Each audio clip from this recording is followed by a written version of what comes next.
Money, money, money, money. All right. There's that interest tune for Donald J. Trump. That's right. He's still leading in most polls. There's a new Rasmussen poll out that shows him comfortably in the lead. There's a new, I believe this is a, let's see, this must be a CNBC Wall Street Journal poll, I think. I'm sorry, this is a Monmouth poll. There's so many of them out there. Anyway, it's Carson in a dead heat at 26%, and nobody else is even close. And this is perhaps more good news for Trump when it comes to who is best on the economy. Doesn't matter which poll asks this question, they all come in the same.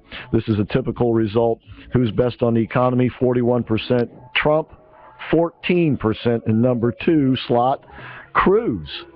And so it's still Trump's game. It's still Trump's game to lose here, at least for now. And, of course, with him in a neck-and-neck run with Carson, you may wonder, has Carson eaten into Trump's numbers? No, not really. Only very slightly. In all these polls, they only show Trump, if he's down at all, he's down a percentage point or 2. With very, very few exceptions. Maybe that poll in Iowa, which was once again conducted with very few respondents. But in fact, Ben Carson is getting his numbers from the other candidates, guys like Jeb Bush, John Kasich, in most polls. Although there is a new poll out, another new poll out, which shows Kasich actually in 4th place. So. The poll numbers are when you get down to 3rd place and beyond, there's a lot of shuffling around going on and different names in different polls. But when it comes to positions number 1 and 2, so far there's still consistency. It's still Trump Carson. I'd say solidity, definitely. Yeah, and because Carson has drawn numbers from other candidates, the numbers of voters going for the outsiders as a group is now even higher. We have been pointing this out for quite some time now, that if you add up the numbers from Trump, Carson, Cruz, and Fiorina, even though I don't really consider Fiorina a total outsider, most people do, so we'll look at her for numbers, they're up around 70% now. So the establishment's going in the wrong direction. The outsiders are going in the right direction. The only establishment candidate who's shown any real signs of life is Marco Rubio. And he has got trouble on the horizon. We talked about it last night.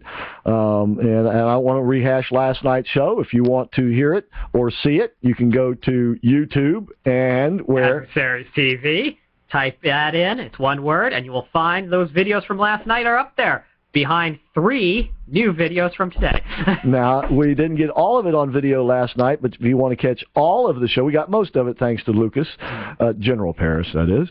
But if you want to catch the whole show, audio version, Nick's going to be putting it up. As a matter of fact, he's doing it right now, I think. Are you doing it right now? He's doing it right now. Yeah, you got me on editing your show from last night. Hard at work. So if you folks want to see what I see, how I knew that on the monitor here, which like is watching the Matrix feed. It is. It's cool stuff. It's really cool stuff. Anyway, that's going to be up as soon as the show's over tonight. So I don't want to rehash that.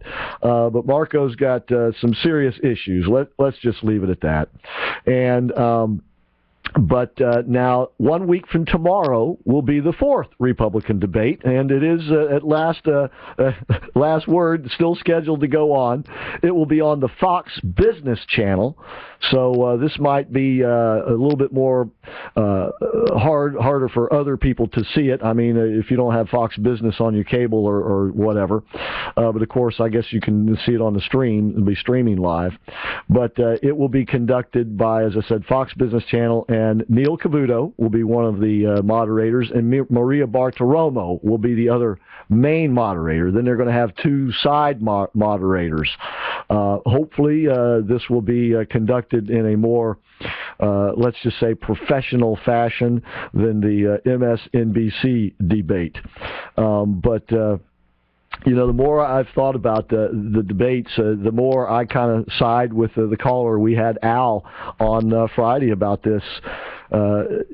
to me, the bigger problem is not so much the moderators. Obviously, you want to have a broad selection of moderators, both those who are sympathetic to your cause and those who are openly hostile to your cause. This is what the adversarial form of government is all about. And as Chris Christie said today, and as Donald Trump has alluded to, you know, if you can't take a few tough questions from some morons, how can you be president of the United States of America?